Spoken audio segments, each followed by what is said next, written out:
अस्सलाम वालेकुम dear students, welcome back to lecture number 4। तो लास्ट लेक्चर में हमने डिस्कस किया था about the types of water, जिसमें हमने बताया था कि वाटर दो टाइप्स का होता है, soft water and hard water. ठीक है, फिर हमने बताया था कि सॉफ्ट वाटर किसको कहते हैं और हार्ड वाटर किसको कहते हैं। एंड वी सेड कि सॉफ्ट वाटर हम उस वाटर को कहते हैं जिस वाटर में सोप जो है वो अच्छे से वर्क करता है, इट प्रोड्यूसेस लेदर।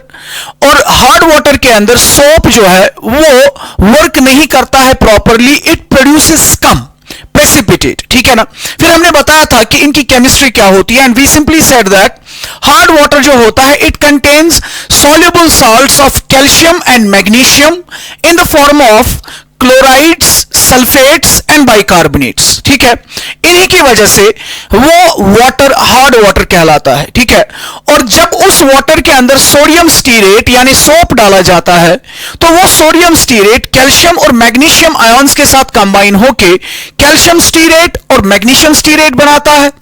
यानी वो जो सबस्टेंस कैल्शियम स्टीरेट और मैग्नीशियम स्टीरेट वहां पे बना वो इनसॉल्युबल होता है, प्रेसिपिटेट के फॉर्म में बाहर आ जाता है। यानी सोप मॉलिक्यूल को जो काम करना था वो नहीं कर पाता है, वो प्रेसिपिटेट आउट हो जाता है। ठीक है ना, इसलिए हम कहते हैं कि हार्ड वाटर में सोप लेदर प्रोड्यूस नहीं करता है। ठीक, उसके बाद हमने देखा था कि किन मेथड्स, उसके बाद हमने देखा था कि हार्डनेस जो है वो भी दो तरह की होती है।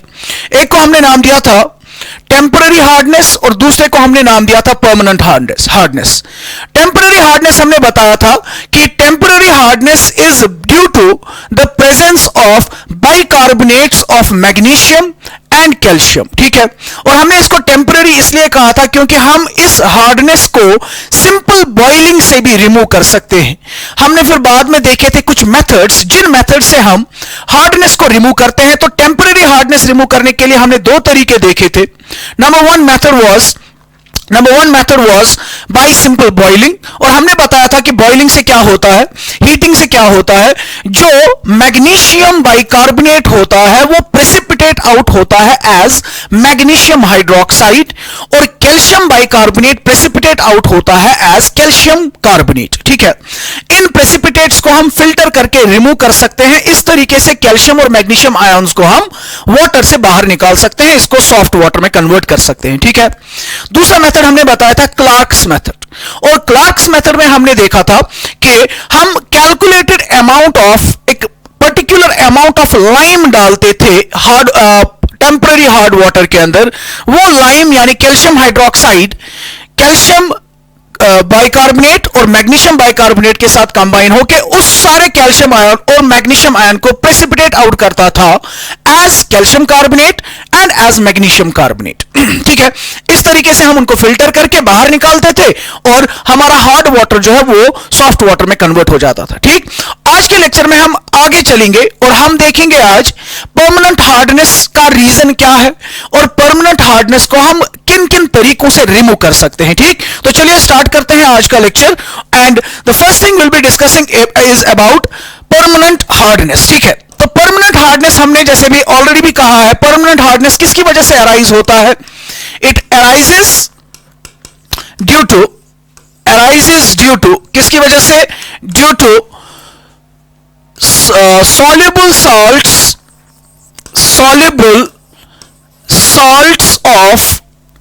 soluble salts of calcium and magnesium in the form of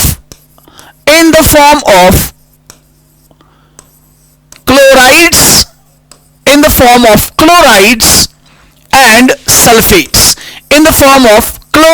and sulfates। यानी जिस वाटर के अंदर कैल्शियम और मैग्नीशियम एज कैल्शियम क्लोराइड या एज कैल्शियम सल्फेट प्रेजेंट होगा और मैग्नीशियम प्रेजेंट होगा एज मैग्नीशियम क्लोराइड और मैग्नीशियम सल्फेट, उस वाटर को हम परमानेंट हार्ड वाटर कहते हैं। उसकी हार्डनेस परमानेंट होती है। ठीक है ना, परमानेंट क्यों? क्योंकि इसको हम सिंपल बॉइलिंग से रिमूव नहीं कर सकते हैं। ठीक है ना, दिस हार्डनेस जो इसकी होती है, hardness can not be removed.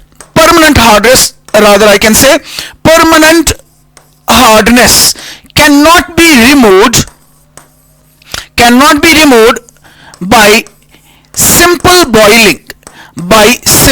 boiling। ठीक है ना, इसको हम बॉइलिंग से रिमूव नहीं कर सकते, यानी कैल्शियम सल्फेट और कैल्शियम क्लोराइड, मैग्नीशियम सल्फेट और मैग्नीशियम क्लोराइड्स को हम बॉइलिंग के बेसिस पे रिमूव नहीं कर सकते हैं। तो हमें क्या करना पड़ेगा, हमें कुछ डिफरेंट मेथड्स यूज करने पड़ेंगे जिन मेथड से हम इस परमानेंट हार्डनेस को रिमूव कर सकते हैं, ठीक है ना। तो चलिए हम बात करते हैं methods by which we can remove the permanent hardness. ठीक, सबसे पहला मेथड जो हम यूज करते हैं परमानेंट हार्डनेस को रिमूव करने के लिए, that is what we have to do is we have to treat the hard water with washing soda. हमें इस हार्ड वाटर को किसके साथ रिएक्ट करवाना है, हमें इसको वॉशिंग सोडा के साथ रिएक्ट करवाना है, ठीक है ना। तो वॉशिंग सोडा, आपको पता होगा वॉशिंग सोडा का फॉर्मूला है Na2CO3। ये वॉशिंग सोडा जब हार्ड वाटर के साथ ट्रीट करवाया जाता है, ठीक, so what happens there is that this washing soda reacts with metal ions, यानी कैल्शियम और मैग्नीशियम, उसके क्लोराइड्स और उसके सल्फेट्स के साथ ये रिएक्ट करता है और इसके क्लोराइड्स और सल्फेट्स को कन्वर्ट कर देता है कार्बोनेट्स में, ठीक है ना। तो simply we can write here is that washing soda, शाबाश, washing soda reacts with hard water and precipitates calcium ion and magnesium ion as carbonates, इनको कार्बोनेट्स के फॉर्म में प्रेसिपिटेट आउट करता है और उस प्रेसिपिटेट को हम सिंपली फिल्ट्रेशन से रिमूव कर सकते हैं, ठीक है ना। So the reactions will go like this. हमारे हार्ड वाटर की अगर हम बात करें तो हमारे हार्ड वाटर में प्रेजेंट होगा MCl2, where this M can be magnesium, this M can be calcium। Calcium chloride CaCl2 हो सकता है या मैग्नीशियम क्लोराइड MgCl2 हो सकता है, ठीक। इसकी रिएक्शन हमें किसके साथ करनी है, ये एक्वस फॉर्म में होगा, सॉल्युबल फॉर्म में होगा। इसकी रिएक्शन हम करेंगे किसके साथ, सोडियम कार्बोनेट के साथ, Na2CO3 के साथ। इसको हमने वाटर में डाल दिया, what will happen, this will react with the hard water, the metal chloride, and it will result in the formation of, क्या बनाएगा, it will simply form MCO3 metal carbonate, जो कि सॉलिड फॉर्म में यानी precipitate के form में बाहर निकल जाएगा, प्लस साथ में हमें मिल जाएगा ट्वाइस NaCl एक्वस, ये एक्वस फॉर्म में रह जाएगा, सॉल्युबल फॉर्म में रह जाएगा, ठीक है ना। तो दैट मींस अगर हम इस रिएक्शन की बात करें, इस रिएक्शन में जो मेटल आयंस अभी सॉल्युबल थे, जो इंटरफियर करते थे सोप के साथ, उनको हमने प्रेसिपिटेट आउट कर दिया इन the form of carbonates and this precipitate can be filtered out, ठीक। वायर यहां पे M क्या क्या हो सकता है, M can be Mg2 positive और कैल्शियम 2 पॉजिटिव, ठीक। तो ये हो गया एक मेथड। इसी तरीके से वहां इस हार्ड वाटर में MSO4 हो सकता है, मेटल सल्फेट हो सकता है, तब भी ये हार्ड वाटर कहलाएगा, ठीक है ना। इस मेटल सल्फेट को हमें फिर से क्या करना है, we have to treat it with sodium carbonate aqueous. What will happen, it will result in the formation of, फिर से क्या बनाएगा, MCO3 metal carbonate solid, plus this time we will get Na2SO4, which being soluble will be present inside the solution as Na positive and sulfate ions, ठीक है ना। इस तरीके से हम इस प्रेसिपिटेट को बाहर निकालेंगे और हमारा हार्ड वाटर जो है वो सॉफ्ट बन जाएगा, क्लियर, ठीक है ना। This was the first method, ठीक। नेक्स्ट वन, दूसरे मेथड की बात करते हैं, नेक्स्ट मेथड की तरफ बढ़ते हैं हम। Next method is a very important method that's called as Calgon's method, ठीक है ना। Now Calgon's method में हम क्या करते हैं, हम एक केमिकल सब्सटेंस यूज करते हैं, ठीक है ना। हम हार्ड वाटर के अंदर एक केमिकल सब्सटेंस डालते हैं जिसका नाम है कैलगॉन, ठीक है ना। इसका we can say trade name है कैलगॉन, ठीक है ना। सो कैलगॉन जो है वो basically that is this compound is what we call as Calgon, ठीक। सो हार्ड वाटर के अंदर हम कैलगॉन डालते हैं, व्हाट इज कैलगॉन, Na6P6O18, ठीक। This is what we basically call as sodium hexametaphosphate, sodium hexametaphosphate. इस इसका कॉमर्शियल नेम है कैलगॉन। ये कैलगॉन जब हार्ड वाटर के अंदर डाला जाता है तो ये मेटल आयंस के साथ रिएक्ट करके उनको इस तरीके से कंबाइन करता है कि वो फ्री नहीं रहते हैं, ठीक है ना। हमारे हार्ड वाटर के अंदर मेटल आयंस फ्री है, सॉल्युबल फॉर्म में है, लेकिन जब उसकी रिएक्शन कैलगॉन के साथ की जाएगी, ये कैलगॉन के साथ एक कॉम्प्लेक्स के फॉर्म में, एक कॉम्प्लेक्स आयन के फॉर्म में रहता है और इस मेटल आयन को ये फ्री फॉर्म में नहीं रखता है, सो दैट ये मेटल आयन जो है, ये कैल्शियम 2 पॉजिटिव या मैग्नीशियम 2 पॉजिटिव आयन जो है, ये इंटरफियर नहीं करेगा सोप के साथ। Clear? Let's see the mechanism of reactions और the sequence of the reactions. We have Na6P6O18, this is our Calgon, ठीक है ना। इसको जब वाटर में हम डालते हैं एक्वस फॉर्म में, what it does is it gets converted into Na4P6O18, यानी it loses 2Na positive, 2Na positive, ठीक है, 2 Na पॉजिटिव आयंस निकालता है, ठीक। उसके बाद इसी इसके ऊपर और चार्ज आएगी 2 माइनस, ठीक। नाउ दिस आयन जो कैलगॉन ने प्रोड्यूस किया Na4P6O18 2 minus, it will combine with metal 2 positive, where this metal 2 positive can be magnesium 2 positive, it can be calcium 2 positive, fine, ठीक है ना। ये soluble form में है, aqueous form में free था, अब ये इसके साथ कंबाइन होगा। कैसे कंबाइन होगा? ये इसके साथ अंदर जाएगा, ठीक है ना। यहां से 2 Na positives फिर से वापस आएंगे, it will result in the formation of this compound Na2, 4 थे अभी, 2 बाहर चले गए, देन उन 2 के बदले मेटल आ गया 2 पॉजिटिव, वहां पे और बचा P6O18 2 माइनस, ठीक है ना। ये आयन जो है, इस आयन ने क्या किया, इस आयन ने मेटल को अब फ्री फॉर्म में अवेलेबल नहीं रखा, ठीक है ना। अभी तक मेटल फ्री फॉर्म में अवेलेबल था। अगर मैं इस वाटर में सोडियम स्टीरेट डालता तो वो कैल्शियम स्टीरेट या मैग्नीशियम स्टीरेट बनाता। अब कैलगॉन के ऐड करने पे मेटल आयन फ्री नहीं रहा, ये इस कॉम्प्लेक्स आयन के फॉर्म में वहां पे अब रह जाएगा, ठीक है ना। That means metal is not free, and if the metal is not free it will not interfere with the soap, ठीक है ना। सो इट्स हार्डनेस जो है it will be remove plus twice Na positive aqueous, ठीक है। बात समझ में आ रही है? इस मेथड को हम कैलगॉन्स मेथड कहते हैं, और इस कैलगॉन्स मेथड में हम कैलगॉन या सोडियम हेक्सा मेटाफॉस्फेट यूज करते हैं, जो मेटल आयंस के साथ कंबाइन होकर मेटल आयंस को कंबाइंड फॉर्म में रखता है, फ्री फॉर्म में इनको अवेलेबल नहीं रखता है, such that we can remove the hardness of such water. Clear? ठीक है। नेक्स्ट मेथड है एक और method, another very important method. This method is called as ion exchange method or zeolite process और permutate process, ठीक है। देखिए इस मेथड में क्या होता है, इस मेथड में हम एक आयन एक्सचेंजर यूज करते हैं, ठीक है ना। We use an ion exchanger, नाम से ही पता चलता है आयन एक्सचेंजर का मतलब क्या होगा, वो सबस्टेंस जो आयंस को एक्सचेंज करेगा, ठीक है ना। हमारे सॉल्यूशन के अंदर कैल्शियम 2 पॉजिटिव आयंस है, मैग्नीशियम 2 पॉजिटिव आयंस है।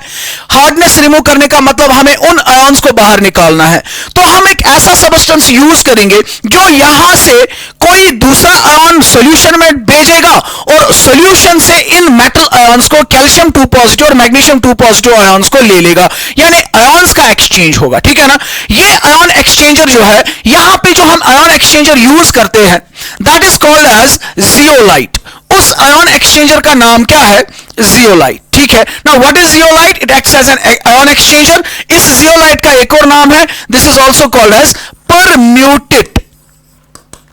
परम्यूटेट, सो परम्यूटेट और zeolite, it is used as an ion exchanger, ठीक है ना। अब ये जियोलाइट होता क्या है? Zeolite is sodium aluminium silicate, sodium aluminium silicate. Sodium aluminium silicate जो होता है उसको हम जियोलाइट कहते हैं, ठीक। सिंपल फॉर्म अगर इसकी लिखें, इट इज NaAlSiO8, NaAlSiO8, ठीक है ना। This is called as sodium aluminium silicate, ठीक है। इसी सोडियम एल्यूमिनियम सिलिकेट को हम नाम देते हैं जियोलाइट, ठीक। For the sake of simplicity हम इस पार्ट के बजाय, इस पार्ट के बजाय हम टर्म यूज करते हैं Z, ठीक है। तो अगर मुझे जियोलाइट को रिप्रेजेंट करना हो, we can represent it with NaZ, ठीक है। So what is this NaZ? It represents sodium aluminum silicate और it basically represents what we call as the zeolite, ठीक है ना, क्लियर है बात, ठीक। अब हम इस zeolite को हार्ड वाटर के अंदर डालेंगे, ठीक है ना, इस zeolite को हम हार्ड वाटर के अंदर डालेंगे। हार्ड वाटर के अंदर क्या चीज प्रेजेंट है? कैल्शियम आयंस है और मैग्नीशियम आयंस है, ठीक है ना। नाउ इस zeolite को, for example this is our hard water sample, इसको हमने जियोलाइट को इसके अंदर डाल दिया, वो जियोलाइट पार्टिकल्स क्या करेंगे, जरा देखिए, ये फॉर एग्जांपल जियोलाइट पार्टिकल्स हमने इसमें डाल दिए और वहां पे सॉल्यूशन में अवेलेबल है कैल्शियम 2 पॉजिटिव आयंस और मैग्नीशियम 2 पॉजिटिव आयंस। इन जियोलाइट्स के ऊपर कौन सी चीज प्रेजेंट है? इन जियोलाइट्स के ऊपर प्रेजेंट है Na positive ions, Na positive ions, Na positive ions, ठीक है ना। So what they will do is, वो Na पॉजिटिव आयंस को लूज करेंगे, सॉल्यूशन में भेजेंगे, उनके बदले कैल्शियम 2 पॉजिटिव आयंस को अपने ऊपर उनके साथ बॉन्ड बनाएंगे, ठीक है ना। As a result of that what will happen, calcium 2 positive ions, magnesium 2 positive ions वो आयन एक्सचेंजर यानी जियोलाइट के साथ चिपक जाएंगे और सॉल्यूशन के अंदर Na पॉजिटिव आयंस आ जाएंगे, ठीक है ना। That means simply the reaction will be like this, हमने जियोलाइट यानी परम्यूटेड या सोडियम एल्यूमिनियम सिलिकेट को हमने यूज किया which is in the solid form, ठीक है। इसकी रिएक्शन हमने किसके साथ की? हार्ड वाटर के साथ, और हार्ड वाटर के अंदर क्या चीज प्रेजेंट है? मेटल 2 पॉजिटिव एक्वस फॉर्म में प्रेजेंट है। What will happen, exchange of cations will take place, twice Na positive, ये दो Na पॉजिटिव्स बाहर आ जाएंगे, इसके बदले में एक M2 पॉजिटिव अंदर आ जाएगा, यानी फॉर्मूला बन जाएगा Mz solid plus Na positive 2 times, Na positive 2 times. ये जो अब हमारे पास है, ये जियोलाइट जो अब हमारे पास है, इस जियोलाइट में Na पॉजिटिव के बजाय क्या चिपक गए? Metal ions, calcium 2 positive, magnesium 2 positive ions चिपक गए, यानी ये अब सॉलिड फॉर्म में आ गया। तो अब अगर हम इस वाटर को फिल्टर करें, फिल्टर पेपर पे हमें क्या मिल जाएगा? एक्सचेंजर मिल जाएगा, जियोलाइट मिल जाएगा, लेकिन उस जियोलाइट की सरफेस के ऊपर क्या प्रेजेंट होगा? Cations, magnesium 2 positive ions and calcium 2 positive ions present होंगे। दैट मींस हमने इन कैल्शियम और मैग्नीशियम आयंस को रिमूव कर दिया वाटर से, तो इसकी हार्डनेस को हमने कम कर दिया, क्लियर, ठीक है। अब जैसे ही अगर फॉर एग्जांपल हमने इसमें 100 पार्टिकल्स डाले थे जियोलाइट के, तो 100 कैल्शियम 2 पॉजिटिव आयंस वो निकाल देगा, उससे ज्यादा तो नहीं निकाल सकता है। यानी उस वक्त हम कहेंगे कि जितना हमने एक्सचेंजर यहां से डाला था, उसने सभी Na पॉजिटिव रिलीज किए, उनके बदले में जितने कैल्शियम 2 पॉजिटिव आयंस वो ले सकता था वो सारे उसने ले लिए, यानी अब ये एग्जॉस्ट हो गया। तो इसको रिकवर करने के लिए हम क्या करते हैं? इसको रिकवर करने के लिए हम recovery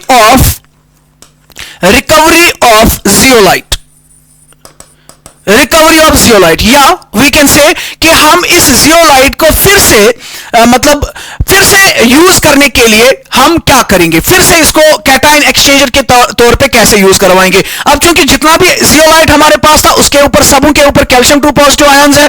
now what we will do is, हम इसकी रिएक्शन एक्वस NaCl के साथ करेंगे, ठीक है ना। इसकी रिएक्शन इसके थ्रू हम NaCl पास करेंगे या इसको NaCl सॉल्यूशन में डाल देंगे, ठीक है ना। Now what will happen there is that this MZ ये जो सॉलिड फॉर्म में है, इसको हम सोडियम क्लोराइड सॉल्यूशन के अंदर डाल देंगे। Now what will happen, again the exchange will take place. What will happen, शाबाश, व्हाट विल हैपन, क्या हो जाएगा? NaZ मिलेगा हमें, NaZ मिल जाएगा, क्लियर, NaZ मिल जाएगा, साथ में हमें MCl2 मिल जाएगा, NaZ मिलेगा और साथ में हमें MCl2 मिल जाएगा, ठीक है ना। NaZ एंड MCl2, यानी ये NaZ जो है जिसको हमने जियोलाइट का नाम दिया था, इसको हमने फिर से रिकवर किया। अब इस जियोलाइट को हम फिर से हार्ड वाटर में डाल के इससे कैल्शियम और मैग्नीशियम आयंस को बाहर निकाल सकते हैं, ठीक है ना। This method is what we call as zeolite और परम्यूटेड प्रोसेस, ठीक है।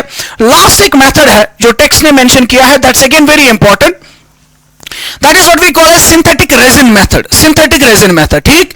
ये भी बिल्कुल वैसा ही तरीका है जैसे अभी हमने बताया जियोलाइट के केस में, ठीक है ना। लेकिन सिर्फ फर्क यह है कि जियोलाइट के अंदर होता है सोडियम एल्यूमिनियम सिलिकेट, यहां पे इस मेथड में हम एक सिंथेटिक रेजिन यूज करते हैं, एक synthetic resin. Synthetic resin use करते हैं which is largely composed of an organic molecule. वहां पे हम क्या यूज करते थे, zeolite. Zeolite was an inorganic compound, sodium aluminium silicate. इस मेथड में हम एक सिंथेटिक रेजिन यूज करते हैं जिसके अंदर वो बेसिकली क्या होता है, एक ऑर्गेनिक मॉलिक्यूल होता है, बड़ा सा ऑर्गेनिक मॉलिक्यूल होता है, कंटेनिंग, जिसके अंदर कौन सा ग्रुप प्रेजेंट होता है, containing SO3H group, containing SO3H group, ठीक है ना। इसके अंदर कौन सा ग्रुप लगा होता है, SO3H ग्रुप, ठीक है। दैट मींस इसमें जो चीज हम यूज करते हैं दैट इज RSO3H, RSO3H, ठीक है ना। This is what we use in case of synthetic resin method, ठीक है ना। अब इस RSO3H की अगर हम बात करें, इसको हम, जैसे हमने जियोलाइट को सिंप्लीफाइड फॉर्म में लिखा था NaZ, यहां पे हम इस पोर्शन को RSO3 नेगेटिव पोर्शन को हम, इसके लिए हम जनरल में R ही लिखते हैं, इस सब के बदले में, इस सब के बदले में, दिस वन, ठीक है ना। तो RH किसको कहेंगे हम, this is our synthetic resin, ठीक है ना। नाउ इस सिंथेटिक रेजिन को हम क्या करते हैं, इस सिंथेटिक रेजिन की हम रिएक्शन करते हैं सोडियम क्लोराइड के साथ, ठीक है ना। दिस सिंथेटिक रेजिन यानी RH this is treated with, इसको हम ट्रीट करते हैं NaCl के साथ, NaCl एक्वस के साथ, ठीक है ना। व्हाट इट विल डू, शाबाश, H पॉजिटिव बाहर आ जाएगा, अंदर क्या बचेगा, और H पॉजिटिव बाहर आ गया, H पॉजिटिव के बदले अंदर कौन चला गया, Na पॉजिटिव, और Na पॉजिटिव, ठीक है ना। H पॉजिटिव बाहर आ गया, इसके बदले अंदर क्या आ गया, Na प्लस, क्या निकलेगा, प्लस निकलेगा HCl। Now this is our exchanger, ठीक है, सिंथेटिक रेजिन एक्सचेंजर। यहां पे ये हमारा एक्सचेंजर का काम करता है। पहले मेथड में कौन काम करता था, जियोलाइट, दैट वाज NaZ, यहां पे NaR या RNa, जिसको हम सिंथेटिक रेजिन एक्सचेंजर का नाम दे सकते हैं, इसको हम यूज करेंगे। अब बिल्कुल वही तरीका है, इस सिंथेटिक रेजिन को हम किसमें डालेंगे, हार्ड वाटर में। वहां पे कैटाइन एक्सचेंज होगा, Na पॉजिटिव बाहर जाएगा, उसके बदले में अंदर आ जाएगा मेटल पॉजिटिव, यानी calcium 2 positive and magnesium 2 positive. Very simple, ठीक है ना। Now in the second step we will be having basically RNA. This is our exchanger. It will react with metal cations, ठीक है ना। It will react with metal cations and what we will be basically getting is, we'll be getting R2M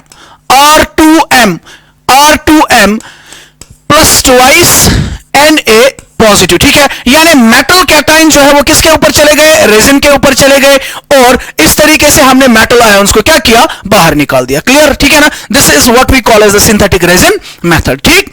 अब एक important चीज हम यहां पे text में मेंशन किया है, वो ये देखिए, इस मेथड से हम क्या कर सकते हैं, इस मेथड से हम सिर्फ कैटाइंस को बाहर निकाल सकते हैं, सिर्फ कैल्शियम 2 पॉजिटिव और मैग्नीशियम 2 पॉजिटिव आयन को बाहर निकाल सकते हैं, ठीक। लेकिन वाटर के अंदर जरूरी नहीं है कि सिर्फ कैल्शियम 2 पॉजिटिव और मैग्नीशियम 2 पॉजिटिव आयन ही प्रेजेंट हो। इसके अंदर आप Na पॉजिटिव आयन भी हो सकते हैं, इसके अंदर पोटेशियम आयन भी हो सकता है, इसके अंदर negatively charged ions OH minus भी हो सकते हैं, Cl माइनस भी हो सकते हैं, बाइकार्बोनेट आयंस भी हो सकते हैं, ठीक है ना। उस वाटर को जिसके अंदर ये बहुत सारे कैटाइंस और एनाइंस प्रेजेंट होते हैं, उसको हम मिनरल वाटर कहते हैं, ठीक है ना। मिनरल वाटर यानी जिसके अंदर मिनरल्स प्रेजेंट हो, कैटाइंस प्रेजेंट हो, मिनरल आयंस प्रेजेंट हो, कैटाइंस हो, एनाइंस हो, ठीक ना। अगर हम चाहते हैं कि इस वाटर से हर कोई कैटाइन और हर कोई एनाइन बाहर निकलना चाहिए, यानी वाटर हमें बिल्कुल प्योर फॉर्म में मिलना चाहिए, ठीक है ना। उस प्योर फॉर्म वाटर को हम नाम देते हैं demineralised water,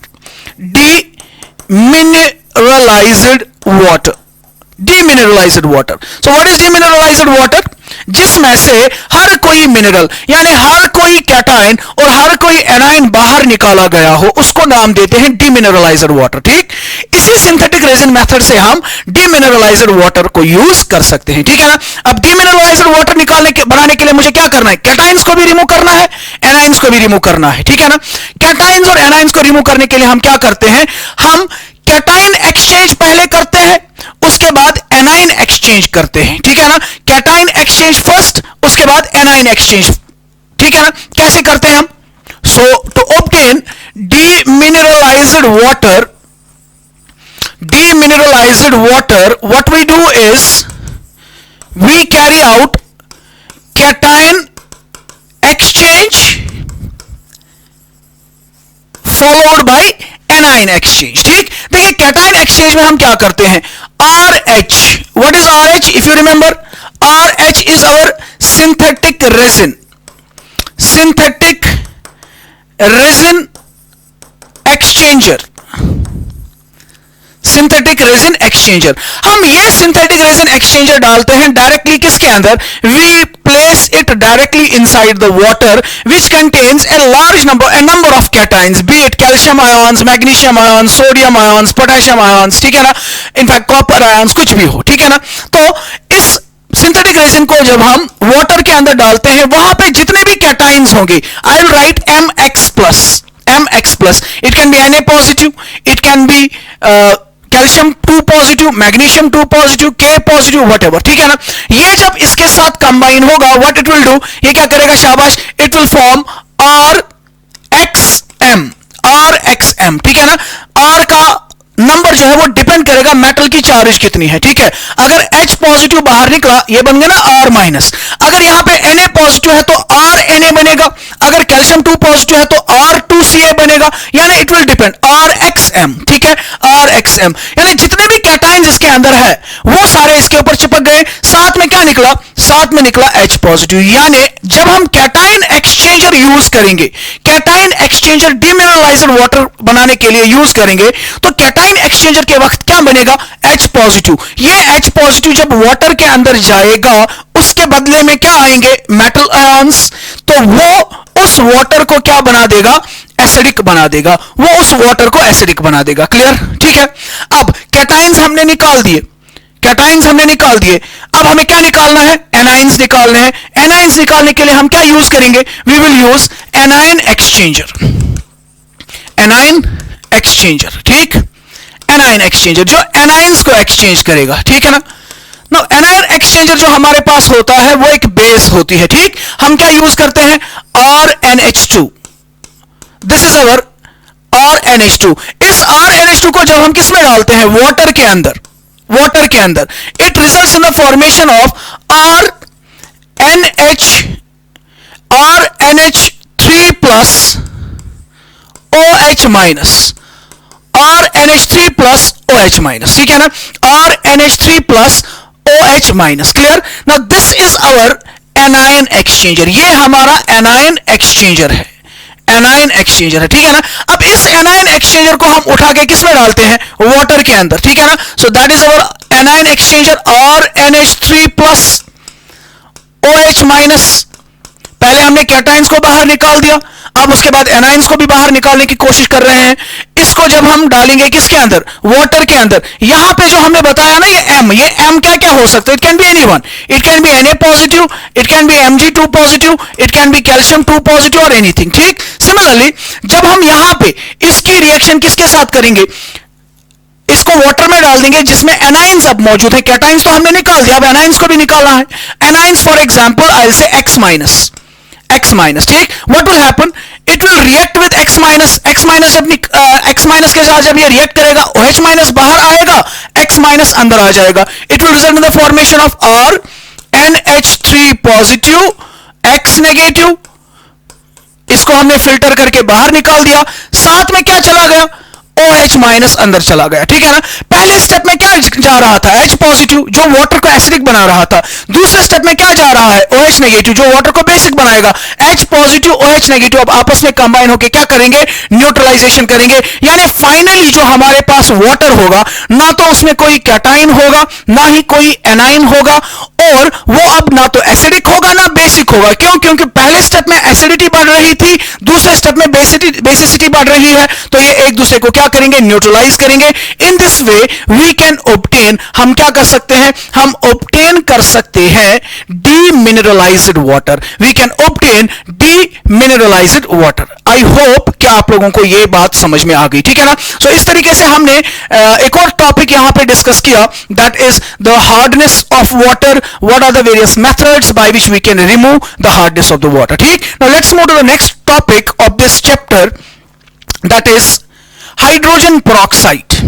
H2O2। Hydrogen peroxide के बारे में हमें बात करनी है, हमें इसके स्ट्रक्चर के बारे में बात करनी है, इसके मेथड्स ऑफ प्रिपरेशन के बारे में बात करनी है, इसकी केमिकल प्रॉपर्टीज के बारे में बात करनी है और इसके यूजेस के बारे में बात करनी है, ठीक है ना। So let's have a look at hydrogen peroxide जिसका फॉर्मूला है H2O2। तो सबसे पहली चीज ये है कि पेरोक्साइड किसको कहते हैं हम। पेरोक्साइड हम बोलते हैं उस कंपाउंड को जिसके अंदर ऑक्सीजन ऑक्सीजन सिंगल बॉन्ड मौजूद हो, ठीक है ना, जिसके अंदर क्या प्रेजेंट हो, oxygen oxygen single bond present हो, ठीक, क्लियर। नाउ अगर एक ऑक्सीजन ने एक ऑक्सीजन के साथ सिंगल बॉन्ड बनाया, इसके पास एक ही वैलेंसी बची, अगर वो वैलेंसी वो हाइड्रोजन के साथ शेयर करता है, यहां से भी हाइड्रोजन के साथ शेयर करता है, तो इस कंपाउंड को हम हाइड्रोजन पेरोक्साइड का नाम देंगे, ठीक। अगर हाइड्रोजन पेरोक्साइड के अंदर हम ऑक्सीजन की ऑक्सीडेशन स्टेट की बात करें, ऑक्सीडेशन स्टेट की बात करें, आप लोगों ने बहुत अच्छे से सीखा है ऑक्सीडेशन स्टेट को कैसे निकालते हैं, शाबाश, जरा मुझे बता सकते हैं आप। अगर मैं इस ऑक्सीजन हाइड्रोजन बॉन्ड की बात करूं, इसमें ऑक्सीजन इलेक्ट्रोनेगेटिव है, तो यहां पे इसकी वजह से -1 चार्ज आएगी। ऑक्सीजन ऑक्सीजन सिंगल बॉन्ड की हम बात करें, दोनों सिमिलर इलेक्ट्रोनेगेटिव है, इसके केस में कोई भी चार्ज इनके ऊपर नहीं होगा, तो यानी इस ऑक्सीजन पे -1 चार्ज होगा, सिमिलरली इस ऑक्सीजन पे भी -1 चार्ज होगा, ठीक। तो क्या मैं बोल सकता हूं, इसमें O2 दो ऑक्सीजन के ऊपर 2 माइनस चार्ज है, या एक ऑक्सीजन के ऊपर 1 माइनस चार्ज है, तो जिस किसी कंपाउंड में O2 2 माइनस आयन प्रेजेंट होगा उसको हम पेरोक्साइड का नाम देते हैं, ठीक है ना, that is what we call as a peroxide, ठीक। तो हाइड्रोजन पेरोक्साइड में ऑक्सीजन ऑक्सीजन सिंगल बॉन्ड होता है और हर एक ऑक्सीजन पे -1 चार्ज होती है, या O2 के ऊपर 2 माइनस चार्ज प्रेजेंट होती है, क्लियर, ठीक है। इस हाइड्रोजन पेरोक्साइड को हमने, आप सबों ने कॉमनली अपनी डे टू डे लाइफ में भी देखा होगा। आपने देखा होगा कि जब किसी को कट लगता है, ठीक है ना, जब किसी को चोट आती है, कट लगता है, तो जब उसकी ड्रेसिंग की जाती है, ठीक है ना, जब डॉक्टर के पास या क्लिनिक के अंदर उसको लिया जाता है, तो सबसे पहले उस वोंड को वॉश करते हैं यूजिंग ए केमिकल जो उस व्हाइट कलर की बोतल में वहां पे प्रेजेंट होता है, तो वो लिक्विड डाला जाता है, ठीक है, जिससे थोड़ी सी जलन भी महसूस होती है। सबों ने आई होप के एक्सपीरियंस किया होगा। वही हाइड्रोजन पेरोक्साइड होता है जिसको हम यूज करते हैं एज एन एंटीसेप्टिक। वो उन जर्म्स को जो उस वोंड पे लगे होते हैं उनको मतलब किल करने के लिए हम यूज करते हैं एज एन एंटीसेप्टिक, ठीक है ना, या हम इसको यूज करते हैं एज ए ब्लीचिंग एजेंट भी। ब्लीचिंग एजेंट यानी उससे हम कलर को रिमूव कर सकते हैं, ठीक। आपने देखा होगा कि कुछ बच्चे जो है टीन एजर्स, वो क्या करते हैं, वो अपने बालों को हाइड्रोजन पेरोक्साइड लगाते हैं, ठीक है ना, और उस हाइड्रोजन पेरोक्साइड की वजह से क्या होता है, उन बालों का कलर निकल जाता है और फाइनली वो ब्राउन हो जाता है, ठीक है ना। तो इसको हम एज ए ब्लीचिंग एजेंट भी यूज कर सकते हैं, ठीक है। और भी इसकी कुछ यूजेस हैं, वो हम लास्ट पे डिस्कस करेंगे। तो सबसे पहले हम बात करेंगे हाइड्रोजन पेरोक्साइड के मेथड ऑफ प्रिपरेशन के बारे में, ठीक। तो चलिए डिस्कस करते हैं method of preparation of hydrogen peroxide, ठीक। बहुत सारे मेथड्स हैं। सबसे पहले अगर हम लैब मेथड्स की बात करें, नंबर 1 पहला मेथड है इसमें from sodium peroxide Na2O2, this is sodium peroxide. तो सोडियम पेरोक्साइड से हम इसको ऑब्टेन करते हैं। कैसे ऑब्टेन करते हैं सोडियम पेरोक्साइड से? उस मेथड को हम नाम देते हैं मर्क्स मेथड, ठीक, मर्क्स मेथड। तो इसमें हम क्या करते हैं, sodium peroxide is acidified with sulphuric acid. तो अगर हमारे पास सोडियम पेरोक्साइड है, उसके अंदर अगर हम सल्फ्यूरिक एसिड डालेंगे, what will happen, let's have a look. You have sodium peroxide Na2O2, ठीक है, you are treating it with H2SO4 sulphuric acid के साथ ट्रीट करवा रहे हैं। What happens is sodium sulphate ions के साथ कंबाइन होकर क्या बनाएगा, सोडियम सल्फेट बनाएगा। सोडियम सल्फेट बन गया, साथ में क्या बचा, ये आ गया Na2, ये आ गया SO4, वहां पे क्या बचा H2O2 प्लस हमें मिल जाएगा H2O2। इस मेथड से हम दिस हाइड्रोजन पेरोक्साइड को प्रिपेयर कर सकते हैं। This method is what we call as Merck's method, ठीक। नंबर 2 दूसरा method by acidified by acidifying barium peroxide, ठीक है ना। हम बेरियम पेरोक्साइड को एसिडिफाई करके भी H2O2 को प्रिपेयर कर सकते हैं, ठीक है ना। What does that mean? हम बेरियम पेरोक्साइड लेंगे। बेरियम पेरोक्साइड का फॉर्मूला क्या होगा? Barium peroxide, if you remember, this belongs to group number 2, और पेरोक्साइड जो है उसके ऊपर O2 के ऊपर 2 माइनस चार्ज है, यानी BaO2 जो होगा, this will be barium peroxide. In fact it is hydrated 8 times water. This is what we call as barium peroxide. Barium peroxide, ठीक है। इसको हमें क्या करना है? इसको भी एसिडिफाई करना है, ठीक है ना। It is to be acidified with H2SO4। जब हम इसके ऊपर H2SO4 डालेंगे, what will happen there is that, देखिए क्या होगा, बेरियम पेरोक्साइड बेरियम सल्फेट बनाएगा, ये बेरियम आ गया, ये सल्फेट आ गया, प्लस साथ में इसके पास जो वाटर ऑफ हाइड्रेशन मौजूद था वो बाहर आ जाएगा, 8 times वाटर, ये भी चला गया, बचा क्या? H2O2, प्लस निकलेगा वहां पे H2O2। so this is our product. This is how we obtain hydrogen peroxide by acidifying barium peroxide. So barium peroxide 8 times water upon reaction with sulfuric acid produces barium sulfate with the removal of 8 molecules of water, या 8 moles of water of hydration as such, leaving behind H2O2। इस तरीके से हम इसको बाहर निकाल सकते हैं। क्लियर? ठीक है ना। Now next method of preparation है, a very very important method of preparation। इसको थोड़ा सा ध्यान से देखिएगा आप। Electrolytic oxidation of acidified sulphate solution. तो दो चीजें यहां पे हैं, पहले इलेक्ट्रोलिसिस करनी है हमें, इलेक्ट्रोलिटिक ऑक्सीडेशन करनी है किसकी? Acidified sulphate solution, acidified sulphate solution, ठीक है। Followed by hydrolysis. पहले इलेक्ट्रोलिसिस करनी है, इलेक्ट्रोलिटिक ऑक्सीडेशन करनी है किसकी? Acidified sulphate solution. अगर मैं आपसे कहूं sulphate, we know sulphate is SO4 2-, it is SO4 2-। Acidified sulphate यानी हमने इसमें क्या डाल दिया है? H पॉजिटिव, तो that means it will appear as HSO4-, ठीक है ना। This is what we call as acidified, this is acidified sulphate solution, acidified sulphate solution, ठीक है। अब ये HSO4 खाली तो नहीं होगा ना, ठीक है ना।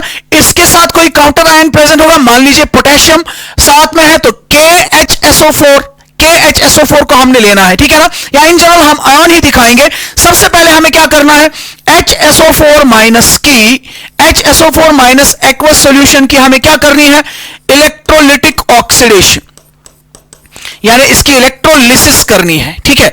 जब इसकी इलेक्ट्रोलिसिस होगी, it will result in the formation of H2S2O8, H2S2O8, ठीक है ना। H2S2O8, ठीक। देखिए ये H2S2O8 जो है, this is called as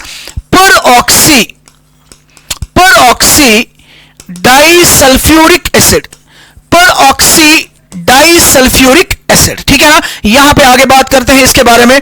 H2S2O8, ठीक है। इसका स्ट्रक्चर इस तरीके से होता है, S double bond O, single bond OH, single bond O, S double bond O, single bond OH, ठीक है ना। जरा काउंट करें, hydrogen 2 H2, sulphur 2 S2, oxygen कितने? 1 2 3 4 5 6 7 8, ठीक है ना। नाउ इसके बीच में क्या प्रेजेंट है? एक पेरोक्साइड लिंकेज प्रेजेंट है। इसको हमने नाम दिया peroxy disulphuric acid, peroxy disulphuric acid, समझ रहे हैं बात, ठीक है ना। ना पेरोक्सी डाइसल्फ्यूरिक एसिड जो है, इसका एक और नाम है, this is also called as Marshall's acid. नाम याद रखिएगा, बहुत ही इंपॉर्टेंट कंपाउंड है, मार्शल्स एसिड, ठीक है ना। मार्शल्स एसिड, तो ये मार्शल्स एसिड कहां से आया? शाबाश बेटा, मार्शल्स एसिड कहां से आया? हमने एसिडिफाइड सल्फेट सॉल्यूशन की इलेक्ट्रोलिसिस की, तो ये पेरोक्सी डाइसल्फ्यूरिक एसिड में कन्वर्ट हो गया। अब हमने इसको बोला ऑक्सीडेशन। जरा ऑक्सीडेशन कैसे है? ये ऑक्सीडेशन है ना, obviously it is an oxidation process. तो इसमें आप देख सकते हैं ऑक्सीडेशन कैसे है ये। यू कैन सी, अगर इनिशियली हम बात करें, हमने क्या लिया था? HSO4-, it was basically this one, it was basically this one. अगर आप ये वाला पार्ट देखें, इट वाज HSO4 माइनस, ठीक है ना, HSO4 माइनस, क्लियर। माइनस का मतलब है इसमें ऑक्सीजन के पास एक इलेक्ट्रॉन यहां से शेयर था, 1 2 3 4 5, ठीक है, और इस पे 6 वाला इलेक्ट्रॉन जो था, उस 6 वाले इलेक्ट्रॉन के साथ एक और इलेक्ट्रॉन प्रेजेंट था, जिसकी वजह से इसके ऊपर नेगेटिव चार्ज थी, ठीक है ना। अब जब इन्होंने इसकी हमने इलेक्ट्रोलिसिस की, व्हाट इज बेसिकली हैपनिंग, दो HSO4 नेगेटिव आयंस आपस में कंबाइन हो रहे हैं, तो ये अपना एक इलेक्ट्रॉन बाहर निकालेगा, ये वाला, इट विल बिकम न्यूट्रल, ठीक। चलिए मैं यहां पे दिखा रहा हूं, मैं फिर से इधर दिखाऊंगा। It was like this, HSO4 negative, एक HSO4 नेगेटिव, दूसरा HSO4 नेगेटिव, दूसरा HSO4 नेगेटिव, ठीक है ना। ना जरा देखिए, ऑक्सीजन जो है इसमें अपने 6 इलेक्ट्रॉन्स थे, एक तो यूज किया है, 2 3 4 5 और 6, this is the 6th one. अगर ये न्यूट्रल होता, अब क्योंकि नेगेटिव चार्ज है यानी इसके पास एक और इलेक्ट्रॉन है, ठीक है ना। सिमिलरली यहां पे भी ऐसा ही होगा। अब जब इनकी इलेक्ट्रोलिसिस हुई, व्हाट हैज बेसिकली हैपेंड, इन दो ऑक्सीजन्स के दरमियान एक पेरोक्साइड लिंकेज जनरेट हुआ। वो कैसे पॉसिबल है, जब ये एक इलेक्ट्रॉन को रिमूव करेगा, ये भी एक इलेक्ट्रॉन को रिमूव करेगा, अब इसके पास क्या बचा, अब इसके पास बचे ना 1 2 3 4 5 6, ठीक है। ये क्या करेगा, अब इस इलेक्ट्रॉन को और ये अपना एक इलेक्ट्रॉन शेयर करेंगे, तो ऑक्सीजन और ऑक्सीजन के दरमियान क्या आ जाएगा, एक पेरोक्साइड लिंकेज डेवलप होगा, साथ में 2 इलेक्ट्रॉन्स निकल गए। अगर प्रोसेस के दौरान 2 इलेक्ट्रॉन्स निकल गए तो उस प्रोसेस को हम क्या कहेंगे, नाम ऑक्सीडेशन। सो इलेक्ट्रोलिसिस के थ्रू जब ऑक्सीडेशन होगी, उस ऑक्सीडेशन से क्या होता है, this acidified sulfate solution is getting converted into peroxydisulfuric acid, ठीक है ना। अब उसके बाद क्या करना है, followed by hydrolysis, ठीक। now this peroxydisulfuric acid यानी H2S2O8, इसकी हमने हाइड्रोलिसिस करनी है, यानी इसकी रिएक्शन वाटर के साथ करनी है। what it will do, it will result in the formation of twice H2SO4 plus H2O2, twice H2SO4 plus H2O2, ठीक है ना। twice H2SO4 बनेगा प्लस H2O2 बन जाएगा। क्लियर है बात, ठीक है ना। इसको हम ऐसे भी दिखा सकते हैं, this was your peroxy disulphuric acid,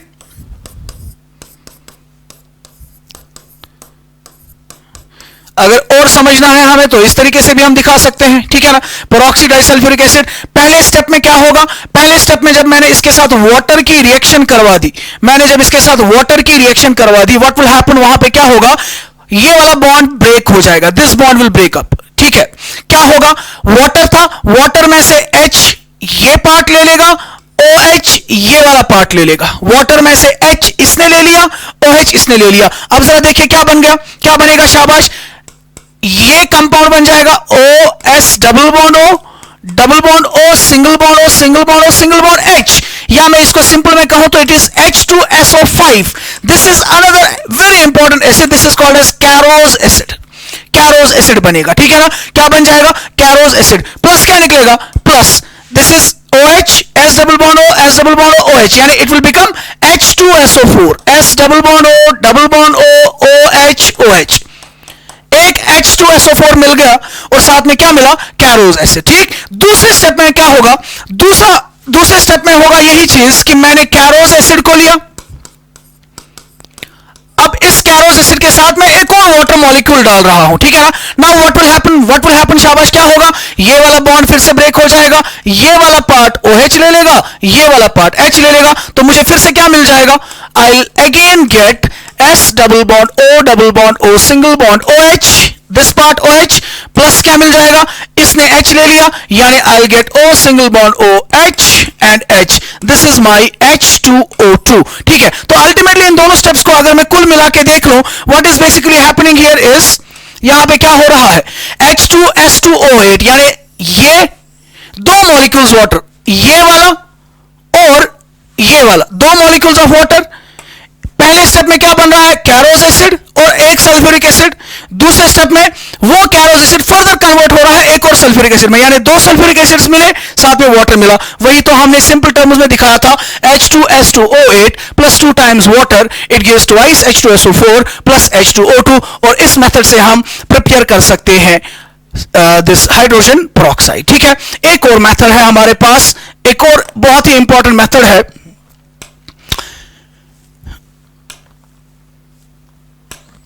this one, industrial preparation. Industrially कैसे प्रिपेयर करते हैं? Industrially H2O2 is prepared by auto oxidation of 2 alkyl anthraquinols. ठीक है ना, एक इंपॉर्टेंट रिएक्शन है, टेक्स्ट ने मेंशन किया है। कैसे हम प्रिपेयर करते हैं? H2O2 is prepared by auto oxidation, self oxidation in presence of air. किसकी? 2 अल्काइल एंथाक्विनोल, 2 अल्काइल एंथाक्विनोल। ठीक है ना, तो एंथाक्विनोल्स क्या होते हैं? दिस स्ट्रक्चर इज एंथाक्विनोल, ये कंपाउंड जो है this is what we call as एंथाक्विनोल।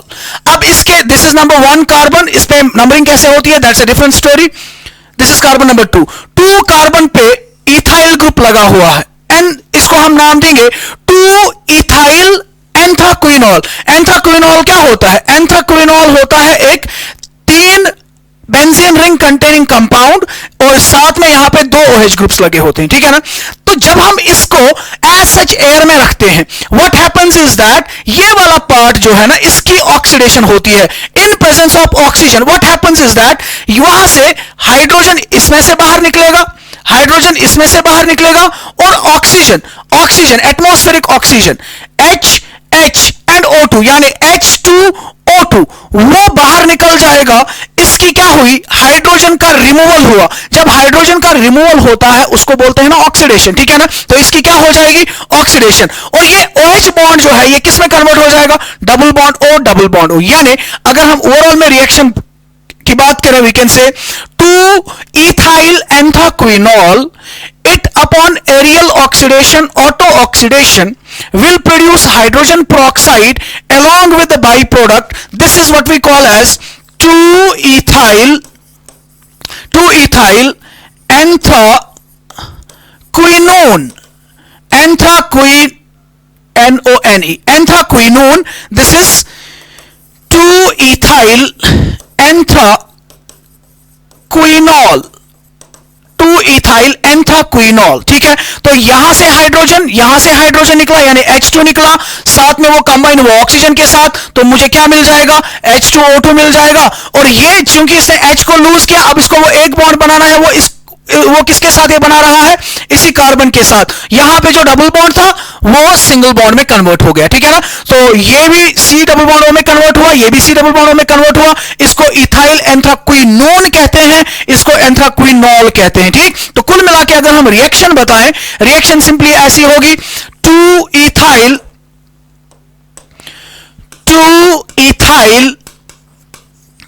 एंथ्राक्विनोल, इसकी क्या हुई? Oxidation in presence of oxygen. ठीक है, what it will do? It will result in the formation which is basically a reversible reaction. It will result in the formation of 2-ethyl anthraquinone plus साथ में मिल जाएगा H2O2। ठीक है ना, these were some important methods by which we can prepare H2O2 on an industrial scale commercially। ठीक है ना, अब इस रिएक्शन की अगर हम बात करें, it's a very simple reaction. You have to just take anthraquinol और इसको एयर में रखना है, इसकी एरियल ऑक्सीडेशन करनी है, ये खुद ब खुद कन्वर्ट हो जाएगा H2O2 में। मगर इस मेथड से जो H2O2 हमें मिलेगा, in this case only 1% H2O2 is form. ठीक है, यानी उतना कॉन्सेंट्रेशन में हमें H2O2 नहीं मिलेगा। ठीक है ना, अब अगर हमें इसी प्रोसेस से और ज्यादा कॉन्सेंट्रेटेड H2O2 बनाना है तो हम क्या करेंगे? It can be concentrated, this H2O2 जो हमें यहां से मिला कैन बी कॉन्सेंट्रेटेड टू 30%। हम इसको 30% तक कॉन्सेंट्रेशन में ले जा सकते हैं by distillation under reduced pressure. हमें यहां पे डिस्टिलेशन करनी है अंडर रेड्यूस्ड प्रेशर। ठीक है ना, या it can be further concentrated to 85%। इसको हम 85% तक ले जा सकते हैं। कैसे? By careful distillation under low pressure. Low pressure पे हमें इसकी डिस्टिलेशन करनी है, हम इसकी कॉन्सेंट्रेशन को बढ़ाते जा सकते हैं फ्रॉम 1% टू 30%, फ्रॉम 30% टू 85%। ठीक है ना, so this is all for today. इंशाल्लाह नेक्स्ट लेक्चर में हम डिस्कस करेंगे H2O2 की जो केमिकल प्रॉपर्टीज हैं और और इसका जो स्ट्रक्चर है और इसके क्या यूजेस है उसके बारे में हम बात करेंगे. Till then, thank you very much.